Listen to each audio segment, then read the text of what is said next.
What is up, guys? Definitely gonna figure out how to do an intro song. I'm gonna look for some music to buy, and so it's not such a boring, lame intro. Not that it matters. Ooh, hello internet. It has been a couple of days, 9 to be exact. And boy, do I have information. I think I'm going to figure out a schedule, like a concrete one, that's less lame, but definitely things to talk about. Wrote some notes down to essentially continue my thoughts. I've been using a couple of notes options, Obsidian, Joplin, and then Logseq, I think, is the one that I like the most, which is for its own reasons. I think mainly because, Obsidian is closed source, so I don't really care for that. The plugins and the user experiences on Obsidian is a little bit more friendlier. Logseq's app, like Android app, is a little bit nicer, in my opinion, than the PC client. But whatever. Not the point. Not the topic. Today's topic is going to be pretty much about Monero, Android malware, and why essentially it's good to verify your sources. Even if it's through the Play Store, it can kind of sync through. This is roughly an old, it's like 10 days maybe. It snuck into some apps on the through the Android Play Store, which is kind of crazy. And then it did some APK like spoofing. It like spoofed some other apps from unofficial sources. And then I recently talked about ham radio and why it should be a good form of second communication, why you should have a backup form of communication, and always have a plan. Other ways to create your own intranet, like your own infrastructure to a certain degree, your own apps that you can use locally with no internet access, apps that I use, and just my thoughts. So I'm also going to try and I might set up Owncast and do my streaming from there. I haven't really decided yet, but we'll get into it with Monero. And financial independence, freedom, you name it. So recently I came across Ashigaru. It is pretty much a fork of, if you remember, the application Samuri Wallet, and what happened with the person that was running it. They shut it down. A group of people came out and forked Samuri Wallet and essentially made to continue the project in order to connect to your Dojo node, broadcast over a Tor network, at distance from the origins of your transactions to mitigate the surveillance, encrypted key recovery. Post-mix spending, import your Samurai wallet private keys and maintain your segregated accounts. Batch spending to save on fees. Composing, single transactions and multiple recipients. Stealth mode, peer-to-peer conjoins pretty much undermine the use by the blockchain observers through collaboration with others, and coin control, smart mining fees, etc. Has an Android app. Downloading it for Android is required through Tor only for privacy reasons, and then this is going to play into verifying the source of your applications. The message can be copied from the key-based verification tool below. It's relatively easy. Copy it, you verify in Keybase, it should give you a hash verification, and then you should, for the steps required to match the hash message above the APK file, refer to software verification guide. Contains methods, tons of methods on how to verify APK files and their validity, their validness. The reason you should do this is to make sure you're not downloading software that is malicious. I'm not expecting everyone to do that, but if you essentially use software like this, I'm assuming you kind of know what you're doing, hopefully. So, yeah, Samurai wallet got forked. Eshigaru, don't know why the fuck it's called that, but it's pretty much a way to enhance your privacy with Bitcoin, because we all know Bitcoin isn't anonymous. I don't know why the fuck people continue to think this, even though it's pretty plain. It's in pretty plain English that Bitcoin was never really supposed to be anonymous. It never has been. It's kind of pseudo-anonymous, I guess, if you don't use centralized exchanges, and you do some backflips and some left and rights, and maybe you can get away with it. But I just say use Monero. Monero isn't perfect, but it's light years ahead of most cryptocurrencies that claim to be anonymous. It's pretty well proven. Obviously, there are ways to de-anonymize people, but it's not at the fault of Monero. It's at the fault of mainly bad OPSEC and not hosting your own node. You should probably host your own Monero node personally, just like you should host your own Bitcoin Lightning network, your own Bitcoin node, your own Lightning network, your own Lightning node, your own Dojo node. If you do all these things and you have relatively good OPSEC, and you spend, accordingly, you should, your privacy should be protected at a very good high degree. I'm not an expert on all of it, but I host pretty much my own Monero node, and I host my own Lightning node as well, because I don't like the fucking fees that come with Bitcoin. For the amount of time, it's like $5 to send it over Bitcoin. I'm like, this sucks. I'm not paying that. $4, $3 even, $2, whatever, when Monero is fractions of a penny, and you can speed up the transaction fees if you really want to, but once it's confirmed, you're pretty much solid. Monero is getting delisted from Kraken, I believe.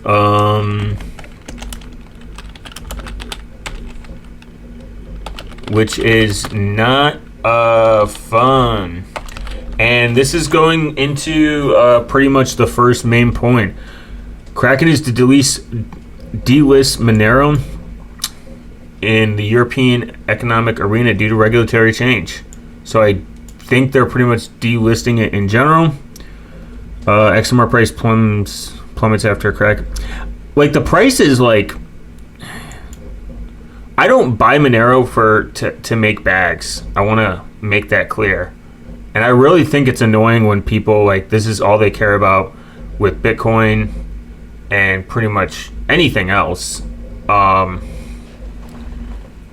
It's kind of insane. It's I think people should look at the technology and what can it do for me. This is what you should realistically do with Monero, and this is a very simple economic concept. You spend it. You treat it like cash. It's digital cash. It's a way to buy digital goods in a more private manner so that you can help the circular economy. There's tons of websites. I will link in the show notes and on any platform I put this on tons of Monero resources where you can spend, buy, you name it. Pretty much all of these regulations are afraid of Monero because they can't track it. That's all it is. Big financial institutions can't trace it, so they can't they can't get your financial data off of it, and they can't sell that information to somebody else. The government probably fears that people they'll use this as a form of tax evasion. I don't care about that part. You can just do that legally with a couple loopholes. You don't have to go through all this. I think the biggest problem is people they look at Monero how they look at the dark web. Only criminals use it, and it is not fun. I think you should go spend it, use it so that its value is tied to the fact that people are using it. Now, obviously, it's going to dip the more exchanges make it hard, but here's a couple key points to remember on how cryptocurrency works. It cannot be deleted. It can't be impossible to get. It can be hard, but not impossible. If I open up a website, even if Monero is illegal, somehow they make it quote unquote illegal, which I don't even know how that would happen. Besides making it very difficult to obtain, I'll just hand somebody I know that's with cash, I'll hand cash, and I have them send me Monero. Now there's Havana. That is a way that you can do peer-to-peer transactions. I think it would be better just to do it with people you know or whatever, or sell goods and services on the internet, the dark web, or wherever, because it's not illegal yet, and it's still relatively easy to get. Sell it for Monero. Accept card. Accept Monero. It's super easy. Monero's GUI wallet has a merchant setup where you can just make a wallet, collect it, pay your taxes, go home. It's that simple. And I believe a big part of also why people don't care, minus the delisting, is it's not getting meme stocked into oblivion where it's like, I want to make 405,000x off this. That's not the intentions, and because that's not the intentions, a lot of people stray away from the idea of going through all these hoops to obtain quote unquote, in their eyes, slightly better privacy. In my eyes, much better privacy. There are a lot of products I buy with Monero. I'm not saying, ditch your bank, get only paid in Monero, fuck credit cards, all that other stuff. I think that everything has its place. There are products and stuff that I like to buy where I don't want my financial institutions to know that I buy them. And I don't have to carry around X amount of cash. It is really portable. I think that is one of the key factors into it compared to like other denominations of currencies, quote unquote. So this is another point into it. Our beloved PayPal opted you in to help you that they took your information and pretty much sold it to advertisers, essentially, to help you with your purchase decision making and give you a curated experience. This is really, really bad. And not to get crazy, but they can stop and hold money whenever they want if they don't agree with you. Look at I think it was Visa or MasterCard. They pulled out from creators that were doing like porn essentially, and they're like, we're not gonna Visa. I think Visa or MasterCard. I can't remember which one. They essentially went around and dicked around with people's money, which is kind of fucked up. And I don't know how to really say this without trying to get super insane sounding, but one of the biggest problems is PayPal shares your data without your consent.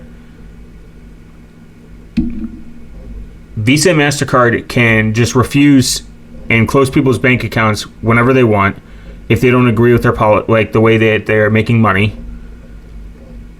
And if you don't agree with it, like if you don't like it, then you're kind of fucked. Like, what are you going to do? Ask for cash by mail?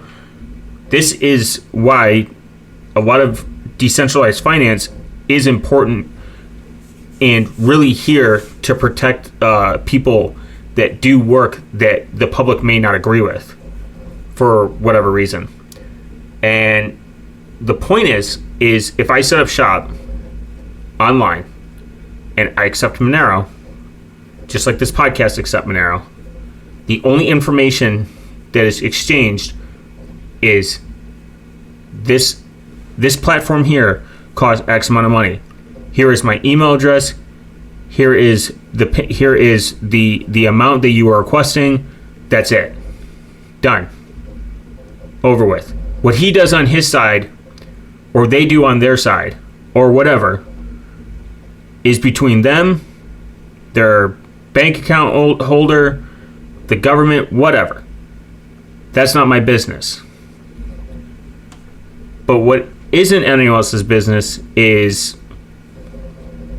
the fact that I'm taking this financial currency worth this amount and I'm handing it to them, and that's it. It's that simple. It's not that ludicrous of an idea. It's no different than me going into a gas station and buying a candy bar with $2 in cash. Hey, here's $2. Have a nice day. This thing costs $2. It's supply, demand, fungibility. You can name it. It's like, I don't really think my credit card company or my banking information company needs to know what I spent on a Tuesday afternoon, especially if I don't need anyone to know. It's just one of those things that I think we've become so accustomed to is, I don't care. What are they going to get from me? A lot of information, especially PayPal, who's pretty much linked everywhere. Like, use PayPal, sign up with PayPal. They've made it so convenient. People are just like, I'm okay with it. And I don't, again, look at Monero as I'm going to hoard it and put it in the corner and, you know what I mean, and never touch it, and hope that it makes me a millionaire in 10 to 15 years. I just spend it. The way that Monero set up is to prevent it from being like a supply and demand thing where, like, oh, we're getting low on supply of Monero, so tits up, where people are just holding it. I suggest everyone just to read the white paper, read how it works. It's really simple. It's very clear cut. There is another There's a channel on YouTube I'll link to called Breaking Monero, I think it's called. Man, my brain be. This is going to be actually 40 minutes of me talking about Monero. It's actually, yeah, it's a really good, Breaking Monero, yeah. This is a really good, really good thing, really good channel that happened about 5 years ago that explores the potential vulnerabilities to be pretty much with Monero. And that's what I love about it, is there's a lot of really good information out there. And I think that it's cool that there's so much information out there that can be exposed to help people understand how this works. I use my own wallet. I suggest you all to do the same. Read through the resources and learn how it works, and definitely spend it. Definitely support people in the circular economy with this kind of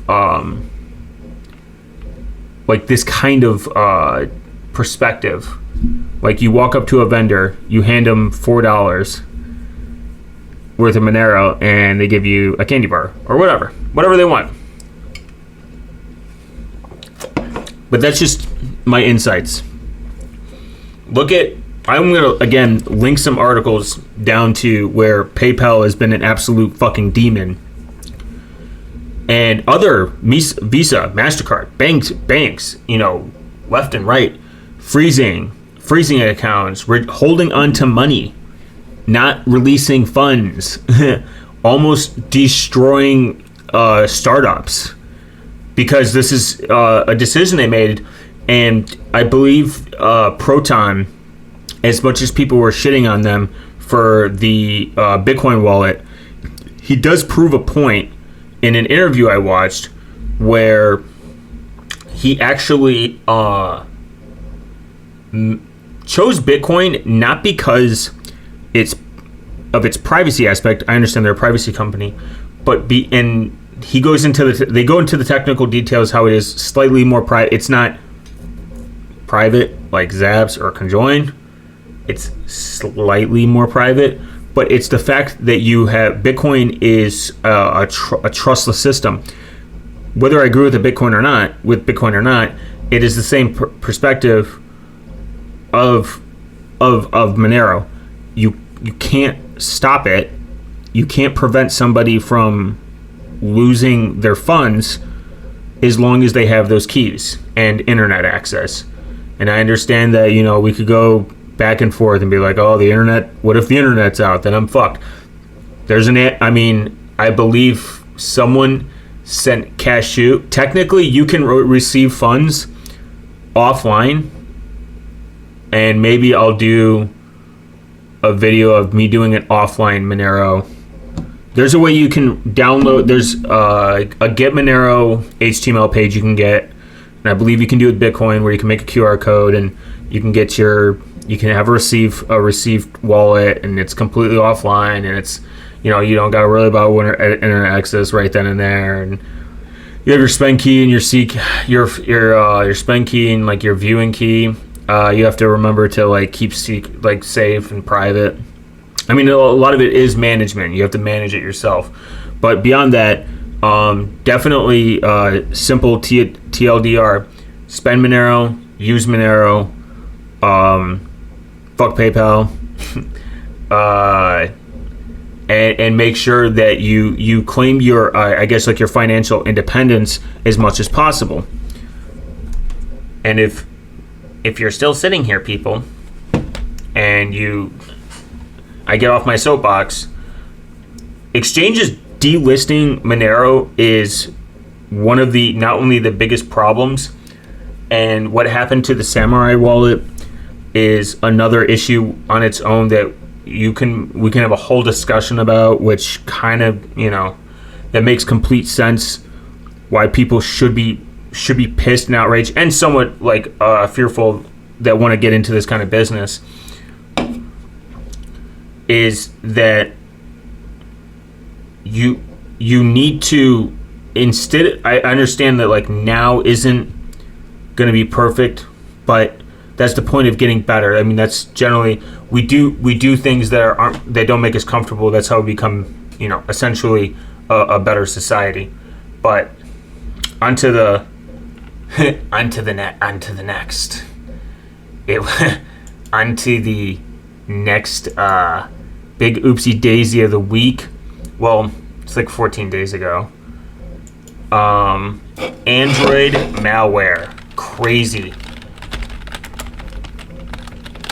It's actually kind of insane how this got through. So there's I picked this up accidentally through Tech Radar, which,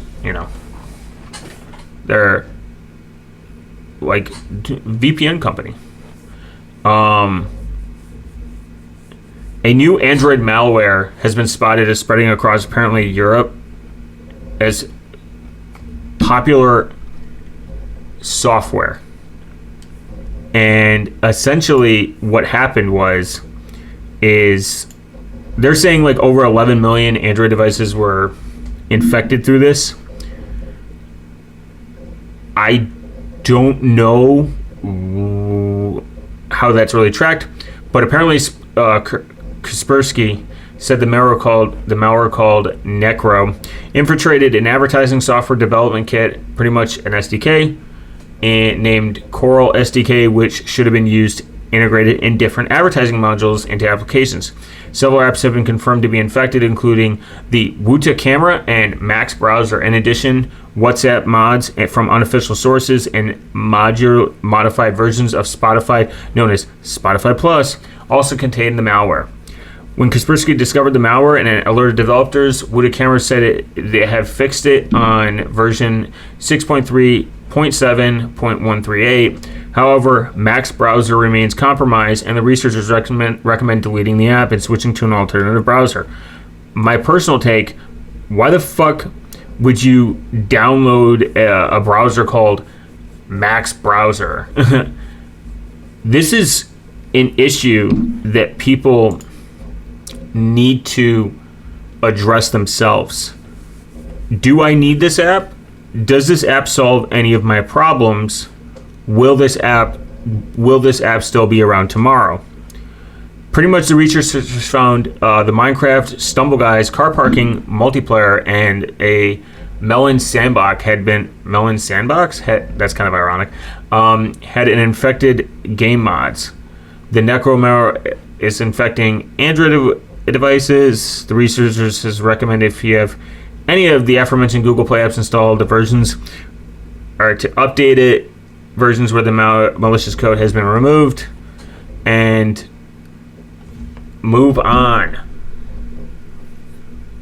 This is something that got there through the Google Play service, apparently, with an app, or just a regular camera app. I don't know why people download camera apps. Probably should just use stock. Not my cup of tea. But definitely get rid of the Wuta camera. Photo editing, a beautiful tool. They said they fixed it, but I wouldn't trust it after that. And Max web browser. First off, do I need this app? If I don't, move on. A few ways to essentially mitigate this is use a PWA. PWAs aren't super, they're not bulletproof. Nothing's bulletproof, but use a PWA. Use a PWA, which is a progressive web app, and then you take the direction of having 2FA on your account, good password, username. And you don't got to worry about being infected. Browsers are relatively secure now. Brave, enforce HTTPS, to make sure that at least it's taking in the right direction. If you have graphene OS, use Vadium. It's a very nice, hardened, strict browser. It just works. uBlock Origin. Block out the malicious ad sites, and use a little bit of common sense, and most of the time you're fine. Plus, PWAs use less resources, less storage. There's tons of them. Spotify, I think, has a PWA. Discord. They exist. There's ways to turn them into PWAs. This is crazy. Kaspersky identified several apps infected by it. Available in the Google Play, and then their combined audience of more than 11 million Android devices. It's I mean, this stuff's getting good. This stuff is getting so good, and then it's, God forbid you have an old fucking Android with really outdated software that has none of the protections, and there's tons of people probably like this where they're in third world countries where they don't have updated phones that have good update policies and security and good software support long term, etc., etc. Those are all valid things. Not everyone can afford new phone, so or a phone that still gets updates, or etc., etc. So my suggestion is, if you do know, say hypothetically, how to verify the apps that you're downloading, please do so. Generally you can somewhat trust the Google Play service, getting it from Google Play. I do Obtainium. I use a Crescent. A Crescent's relatively lackluster in apps, but it's supposed to be there for better apps, better security. Then there's Obtainium, and then App Verified. App Verified allows me to verify APK files and match them, and then I can go match the signature, the hash signature, to make sure it's coming from a verified app source. And updates, I make sure I apply automatic updates, and I give little to no permissions as possible. If it doesn't need network access, don't give it. If it doesn't need this access, I don't give it. You got to make sure, you got to see what it's asking. Contacts, whatever, just do contact scope if you have to. Storage scope, I don't give it full access. I never give any app full access to storage. It's pretty simple. Use 2FA, passkeys if you can. Web authentication is a lot more secure. Reduces phishing because it requires to be off a handshake with the website. WebAuth is a lot better than OTP. That's why it's kind of hey, use this. Web authentication is a core component of the FIDO2 project under guidelines. The goal is to pretty much standardize interface authenticating using web-based applications and servicing using public key cryptography. Something that, public key, private key cryptography has been around for a long time. It's pretty well vetted. It's very nice. So that's just my thought on that. Verify what you're downloading. If you don't need it, don't use it. PWA, and then bookmark the site too. Use bookmarks. This sounds crazy, but I have my own bookmark service that I have my own self-hosted bookmark service that I use. So if my phone ever gets deleted or thrown out, I don't have to worry about importing or syncing or anything. And then I also keep a backup of that in case that any oopsies happen there. I have a bookmarks lead me directly to the site that I need to go to. 2FA on everything. Passkeys when they're supported. Don't need the app? I don't download the app. Graphene OS has not only been great for compartmentalizing my life, but it's also, I'm like, man, I really didn't use that app. I didn't use that app either. I have less apps. I'm getting less and less apps. I'm pretty much gonna have a phone for notes and movies, essentially. Look at note, look at movie. And I'm gonna keep it. I'm gonna keep it until it's end of life. Yeah, Pixel 9's great. Last thing. Ooh, man, hurricane. Big RIP to the people that live in Florida. That sucks. I think they're being evacuated, though, in the bad parts. This should be a reminder. I'm going to stand on a soapbox for a minute, and I'm going to essentially give my thoughts and my opinions. Now, this has been about 36 minutes of me saying a lot of stuff that I could probably boil down in 15 minutes. I think people need a backup plan that is associated with their geographical location. I wouldn't have a backup plan that is focused in a place that has snow versus in a place that has giant water hurricane moment. It wouldn't make sense.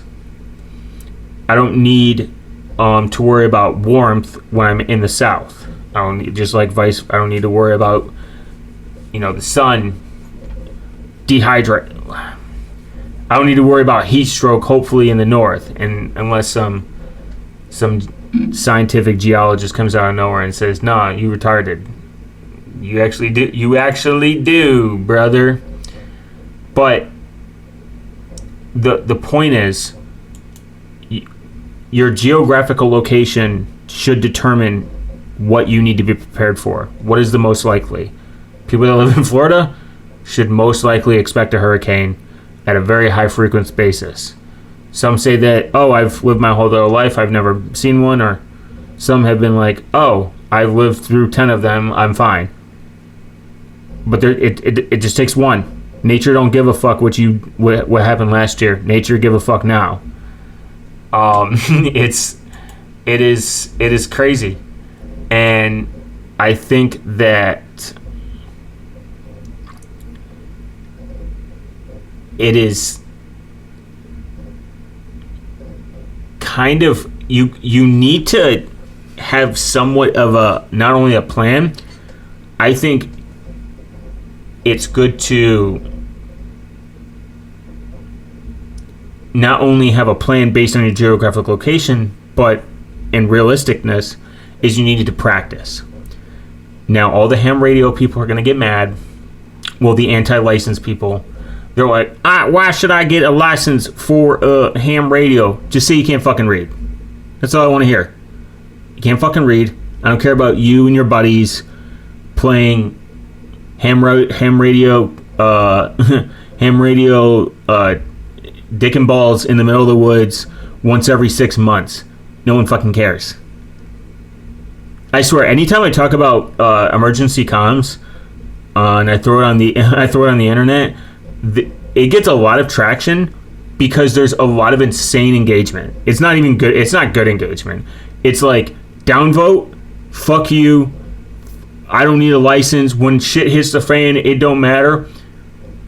Okay, sure, whatever. Think what you want.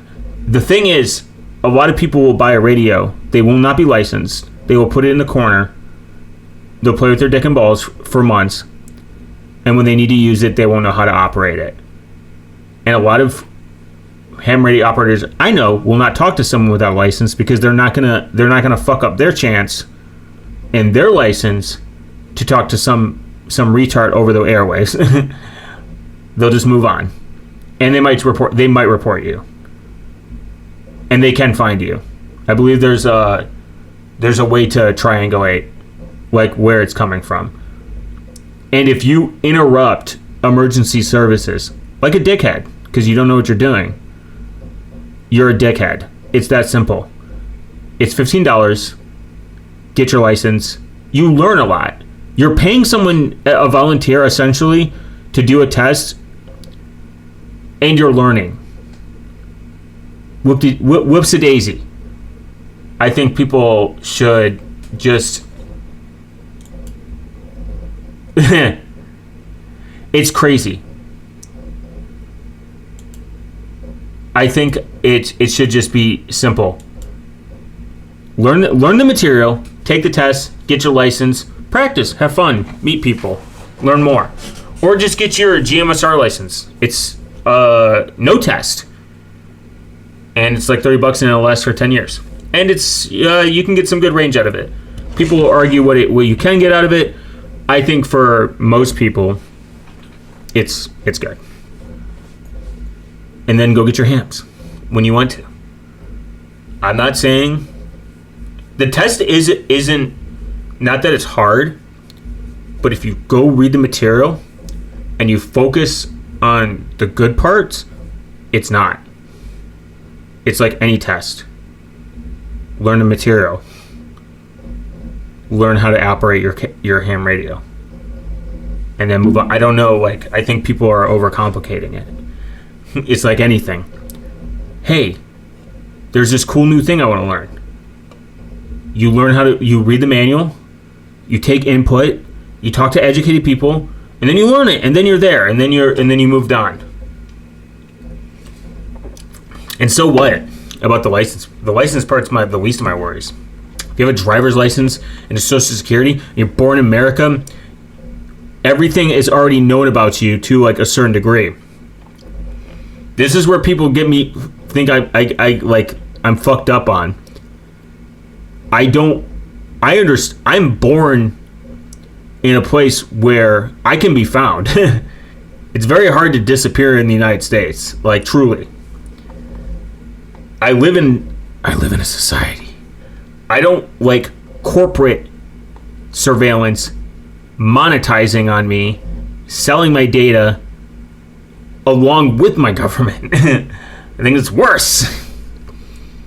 I'm more in the favor of not corporate surveillance. It's objectively just as bad, if not worse, because they're profiting off of it. That's where I get annoyed. Especially there's not a lot of privacy protections out there, if any. If none really. California, I think.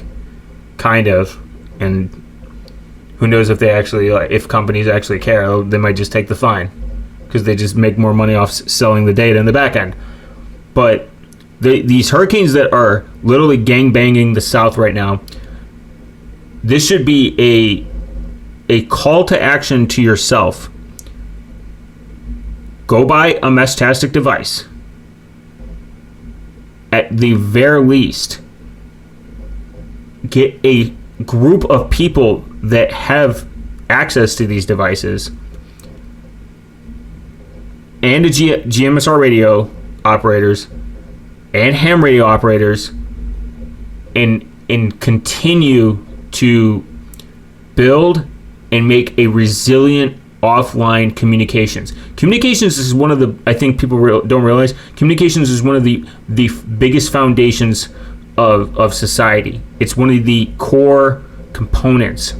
It was so core that I learned the other day that the guy that made essentially the most usable telegraph, Morse code, was due to him missing his wife's funeral. He left. He was a painter. He left. His wife died. He missed her funeral. He never got to see her again because of how long it took letters.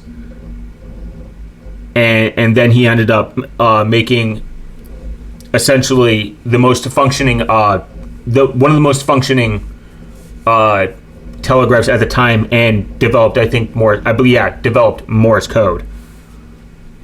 It's no wonder why we love instant messaging. Not because of gratification, but because it's instant. Like texting. And Messenger. It's immediate. And it sits there and it waits. It waits for you. I think that when you lose communication, it definitely is way worse. Worse than most, because this is how you get food. supply chain, help, medical. Where are these people? Where are the most people hurt? Even whether we communicate locally or externally or etc. And I'm just, again, in the show notes, I'm gonna leave a list of apps that I use that do not require internet access, some alternatives to Meshtastic, but I'll talk on them for a couple minutes, and then some closing thoughts, and then we'll be done. So I not only use Meshtastic, I use Briar. Briar is very, very simple, and I'll die on these hills. Briar's not perfect. There's no perfect messaging app, but the cool thing about Briar is it's offline. It's end-to-end encrypted. I don't think they do perfect word secrecy, but I'm not sure. They have a desktop, local storage, encrypted, offline. It's nearby, open source. It's nearby. Now, there's this cool thing that I'm waiting for it to launch. I'm in the waiting build. Like when it's done being built and I can start funding it, probably start funding it. Like I'll throw some money at it because it looks really, really cool. It is. And this is somewhat not really off topic, but somewhat. No, it's on topic. God, I don't think anyone needs thinking about Morse code. I don't think anyone actually still uses that. But whatever. It's called Meshinger. It's a handheld wireless router with a battery, e-ink display, SD card, and a keyboard. The hardware and operating system and all applications are completely open source, hackable, and based on OpenWrt, so existing OpenWrt packages can run on it, including Wi-Fi compatible. Meshinger also provides two unique features: true offline mesh messaging and functioning as a pocket-sized single-unit wireless router. So offline messaging is valuable in remote access where other infrastructure might be unavailable. It's also available in urban cities where infrastructure sucks, damage, blocked, or disaster. When this pops out, I'm going to look into it, and I want to test it. Meshtastic's very simple, very easy to understand, very easy, cheap to set up. Then there's something called Maypole. It's wireless file storage from anywhere. This could allow you to share documents that are life-saving. I use Kiwix. Kiwix is an offline Wikipedia.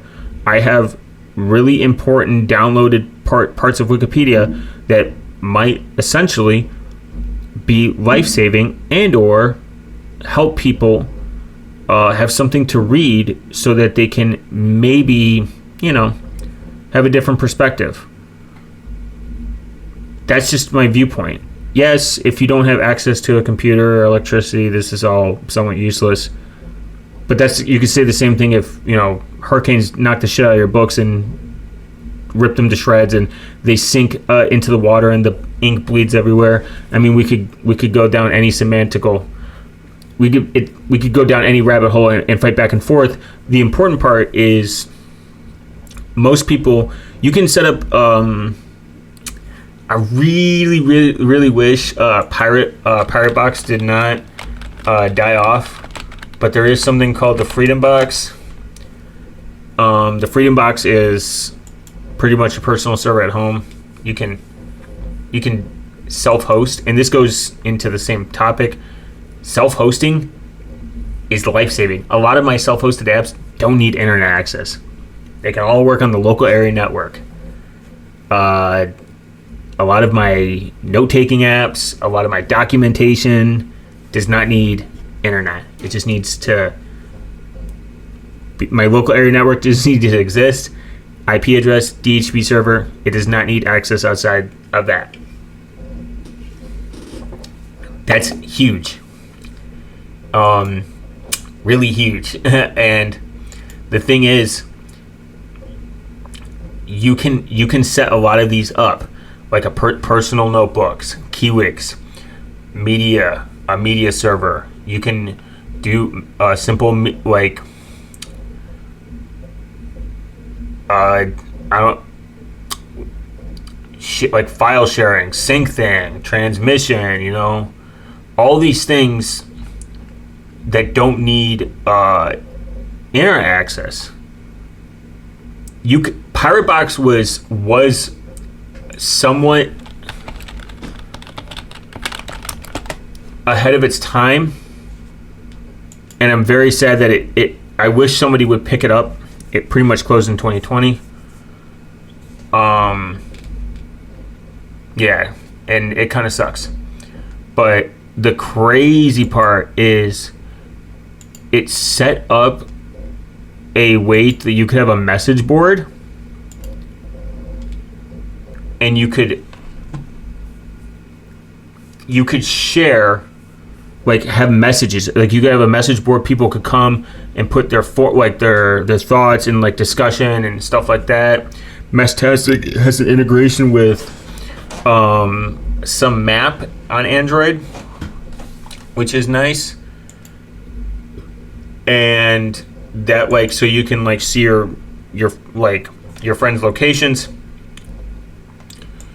And there's just a ton of apps out there now that are needing less and less internet and bandwidth, which is what I'm in favor for, especially in really struggling areas, and it's not as robust, where they have access to all this information. I think that's a huge difference. I mean, don't let all this fucking insane people that are like ignore the media on this, in my opinion. Like, obviously besides like weather reports, but I think the best thing to do is talk to your friends about a backup plan, and talk to your friends about a way that they can essentially have a good secondary communication. It's not really that hard. Meshtastic is super easy to set up and super simple. You can set it up for them. There's enough information on the internet. Keywigs, start there. Just download, basic Wikipedia pages that are very useful for a situation like this. And definitely go look into getting your ham radio license. Now, to recap and just kind of like be, TLDR is, I think more people should take advantage of their financial independence and look into really good alternative cryptocurrencies that have strong foundations. Bitcoin is a strong foundation. It's just not private. And I think that to ask somebody to do all these backflips and trust the software, and run this software, or what if it gets shut down again, is they should just pick in my opinion, the better alternative, which is Monero. Buy Monero, use Monero, spend Monero, and stop trusting the Google Play Store to do everything for you, because it's not going to. I mean, these malicious APKs got in the back door through the Play Store, and luckily it got patched. And I'm not saying distrust the Play Store based on that one, that incident alone, but you yourself need to also trust your own instinct and see, do I need this app or not? Can I just use a PWA?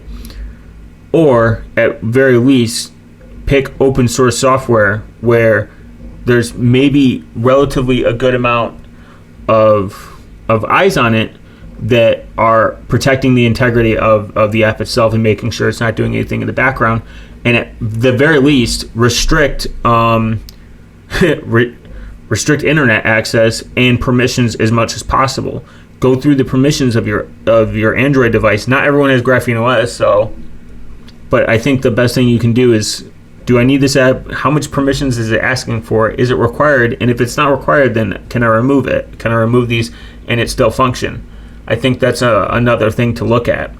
And last off, before I dip and be back in a set amount of time, I think I figured out a schedule plan for this. The most important thing you can do is not only make sure you have a backup plan and you're verifying essentially with like intent that you're going to practice this on a consistent basis, is get into a routine of like once a month, once every couple months, initiate your backup plan. Like, back up your data is only as good as until you actually need to do it. So you need to test these things. Go get your ham radio license. Buy small amounts of Monero from like no KYC exchanges. Learn how to verify like APK files. I think we need to get back in the swing of things of actually doing, learning, failing, and learning how to succeed from failure, and being a little bit more self-reliant. I'll leave a list of apps in the show notes and anywhere I post this of resources on how to pretty much disconnect yourself in the events of like this, how to set up Meshtastic and Reculum, and there's a few other apps in there as well that don't require internet access. Kiwix as well, which is a really awesome project, and if you can donate to any of these projects to continue the development of them, please do so. I think that is like one of the most core foundations is about free and open source software. It's not free as in cost, but free as in freedom. And most importantly, make sure that you're not only spreading I guess like this good kind of information yourself, but also reevaluating, rethinking. Do I need what problem is looming, and how can I solve it? You know, in a good sense. Definitely do that. All right, brain on 0 now, and I am out for the rest of the night.